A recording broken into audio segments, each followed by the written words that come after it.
जीव विज्ञान की आज की कक्षा में आपका स्वागत है। आज की कक्षा का जो हमारा टॉपिक है वो है replication of DNA means DNA अणु का द्विगुणन। डीएनए का द्विगुणन कोशिका विभाजन की अंतरावस्था यानी कि इंटरफेज के S phase means synthetic phase में होता है। डीएनए का द्विगुणन सेमी कंजर्वेटिव और सेमी डिसकंटिन्यूअस प्रकार का होता है। सेमी कंजर्वेटिव मीन्स अर्ध संरक्षी। इससे हमारा तात्पर्य यह है कि डीएनए के एक अणु से जब डीएनए के दो अणुओं का निर्माण होता है तो बने हुए दो अणुओं में से प्रत्येक अणु में एक पेरेंटल स्ट्रैंड होता है और एक डॉटर स्ट्रैंड होता है। सेमी डिसकंटिन्यूअस से हमारा तात्पर्य है कि जब डीएनए के एक अणु से दो अणुओं का निर्माण हो रहा होता है तो एक स्ट्रैंड में डीएनए का संश्लेषण कॉन्टिन्यूअस यानी कि सतत प्रकार से होता है, जबकि दूसरे स्ट्रैंड में डीएनए का संश्लेषण डिसकंटिन्यूअस अर्थात असतत प्रकार से होता है। इस प्रक्रिया में डीएनए के स्ट्रैंड में जो डीएनए का संश्लेषण होता है वो कई छोटे छोटे टुकड़ों में होता है। इन टुकड़ों को ओकाजाकी टुकड़े भी कहते हैं। अब हम डीएनए के द्विगुणन को समझते हैं। डीएनए का द्विगुणन निम्नलिखित चरणों में होता है। सबसे पहला चरण है इसमें इनिशिएशन पॉइंट मींस संभारण बिंदु। इनिशिएशन पॉइंट से हमारा तात्पर्य है डीएनए का अणु जिस स्थान से खुलना प्रारंभ होता है उस स्थान को इनिशिएशन साइट कहते हैं, और जिस स्थान से डीएनए का अणु खुलना प्रारंभ होता है वहां पर बैलून शेप स्ट्रक्चर बन के आता है जिसको बैबल कहा जाता है।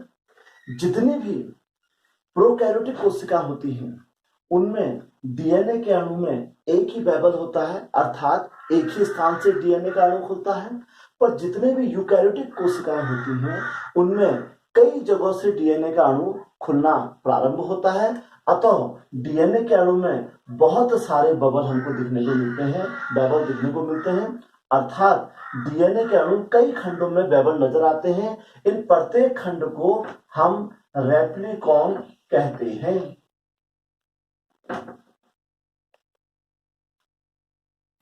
दूसरा चरण हमारा है उसे हम कहते हैं unwinding of double helix.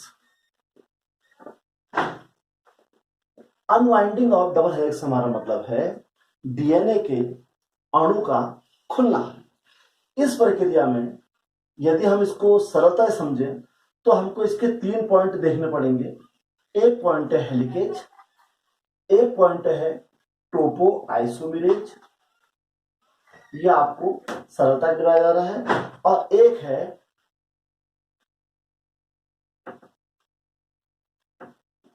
Stabilising protein. अब होता क्या है, जब डीएनए का अणु खुलना प्रारंभ होता है तो उसमें सबसे पहले हेलिकेज क्या करता है, डीएनए के अणु को खोलने की प्रक्रिया को प्रारंभ करता है। टोपो आइसोमेरेज एंजाइम क्या करता है, ये एंजाइम जब डीएनए का अणु खुल रहा होता है तो उसके स्ट्रैंडों को बीच से कट करने का काम करता है। हेलिकेज खोलने का काम करता है, ये उसके स्ट्रैंडों को कट करने का काम करता है। और हेलिक्स डीस्टेबलाइजिंग प्रोटीन क्या करता है, जो स्ट्रैंड खुल चुके हैं उनको खोल ही रखता है अर्थात दोबारा से उनको बाइंड होने से रोकता है। तो जब डीएनए का अणु क्रमशः खुलता जाता है तो डीएनए के अणु में एक प्रकार का वाई प्रकार का स्ट्रक्चर बनता है जिसे हम रेप्लिकॉन फॉर्म यानी कि रेप्लिकॉन कांटा कहते हैं। इस प्रकार वह वाई के स्ट्रक्चर में दिखना शुरू हो जाता है। अब हम इसके तीसरे चरण में चलते हैं। तीसरे चरण को हम कहते हैं फॉस्फोरिलेशन। फॉस्फोरिलेशन एक प्रक्रिया है। इस प्रक्रिया में क्या होता है कि न्यूक्लियोप्लाज्म में जितने भी न्यूक्लियोसाइड होते हैं, न्यूक्लियोसाइड से हमारा तात्पर्य है nitrogen base plus deoxyribose sugar, जितने भी न्यूक्लियोसाइड होते हैं वह फॉस्फोरिलेज यानी कि एक्टिव मोड में आ जाते हैं। उनके एक्टिव मोड में आने से क्या होता है, वे डीएनए अणु के साथ जुड़ना शुरू कर देते हैं। तो फॉस्फोरिलेशन एक प्रोसेस है जिस प्रोसेस में हम देखते हैं कि न्यूक्लियोप्लाज्म में जो न्यूक्लियोसाइड उपस्थित होते हैं वो फॉस्फोरिलेज एंजाइम की उपस्थिति में फॉस्फोरिलेज और एटीपी की उपस्थिति में डीएनए अणु से जुड़ना प्रारंभ कर देते हैं। अब हम इसके चौथे चरण में चलते हैं। चौथे चरण का नाम है फॉर्मेशन ऑफ आरएनए प्राइमर। इस प्रक्रिया में क्या होता है कि आरएनए पॉलीमरेज एक ये एंजाइम है। आरएनए पॉलीमरेज जो एंजाइम होता है वह डीएनए टेम्पलेट से हमारा तात्पर्य है डीएनए के अणु से। डीएनए अणु में आरएनए के एक टुकड़े को जोड़ देता है। जिस आरएनए के टुकड़े को आरएनए पॉलीमरेज एंजाइम जोड़ता है उसे आरएनए प्राइमर कहा जाता है। हाँ, अब डीएनए के द्विगुणन के अगले चरण में हम देखते हैं, इसका नाम है इलोंगेशन ऑफ डीएनए चेन। अब डीएनए चेन जो होती है उसका इलोंगेशन होता है। इसको हम ऐसे समझ सकते हैं, जो डीएनए का अणु होता है उसमें जो पॉलीन्यूक्लियोटाइड होते हैं वो एक दूसरे के एंटी पैरेलल होते हैं। अर्थात यदि हम डीएनए के अणु को यहां पर बनाएं तो इस प्रकार से बनता है। एंटी पैरेलल से हमारा तात्पर्य है कि डीएनए का एक पॉलीन्यूक्लियोटाइड यदि 5-3 प्रकार का होगा तो दूसरा पॉलीन्यूक्लियोटाइड 3-5 प्रकार का होता है। यहाँ 5-3 और 3-5 से हमारा तात्पर्य है कि डीएनए अणु में जो पेंटोज शुगर होती है, जैसे कि नाम से पता है पेंटोज यानी कि 5 कार्बन परमाणु होती है, तो याले सिरा मतलब 5वां कार्बन है और याला सिरा मतलब तीसरा कार्बन है। इस प्रकार एक स्टैंड यदि 5-3 प्रकार का है तो दूसरा स्टैंड 3-5 प्रकार का होता है। और ये हमारा डीएनए टेम्पलेट हो गया, यानी कि जिस डीएनए का द्विगुणन होना है।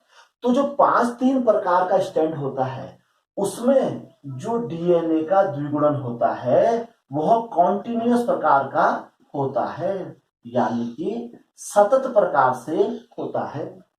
वहीं जो 3-5 वाला स्टैंड है इसमें जो डीएनए का द्विगुणन होता है वह कई टुकड़ों में होता है। इन टुकड़ों को ये ओकाजाकी टुकड़े कहा जाता है। तो इलोंगेशन ऑफ डीएनए में जो एक डीएनए का जो इसमें प्रोटीन होता है, जो एंजाइम होता है, जिसको हम कहते हैं डीएनए पॉलीमरेज थर्ड, जो डीएनए पॉलीमरेज थर्ड एंजाइम होता है वह असतत यानी कि 3-5 वाले स्टैंड में ओकाजाकी टुकड़ों को लाइगेज एंजाइम की उपस्थिति में जोड़ना शुरू करता है। तो यहां पर ध्यान देने वाली बात क्या है, 5-3 वाले स्टैंड में डीएनए का द्विगुणन कंटिन्यूअस यानी कि सतत प्रकार से होता है, और जो 3-5 वाला है उसमें जो डीएनए का द्विगुणन होता है वह असतत प्रकार से होता है। DNA polymerase third enzyme ligase enzyme की सहायता से ओकाजाकी टुकड़ों को 3-5 वाले स्टैंड में क्रमशः जोड़ना शुरू कर देता है। अब हम इसके अगले चरण में चलते हैं। इसका नाम है रिमूवल ऑफ आरएनए प्राइमर।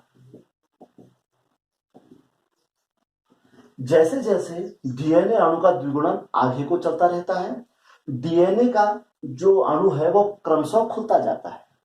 जब डीएनए का अणु पूरा खुल जाता है उस समय जो उसमें आरएनए प्राइमर जुड़ गया था, अर्थात जो हमने चौथे उसमें देखा था फुल आरएनए प्राइमर, अब इस आरएनए प्राइमर को डीएनए टेम्पलेट से हटाया जाता है।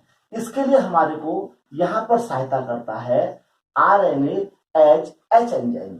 ये एंजाइम डीएनए टेम्पलेट से आरएनए प्राइमर को हटा देता है और उससे जब आरएनए प्राइमर हट जाता है तो उस स्थान को फिलअप करने के लिए, भरने के लिए वहां पर डीएनए पॉलीमरेज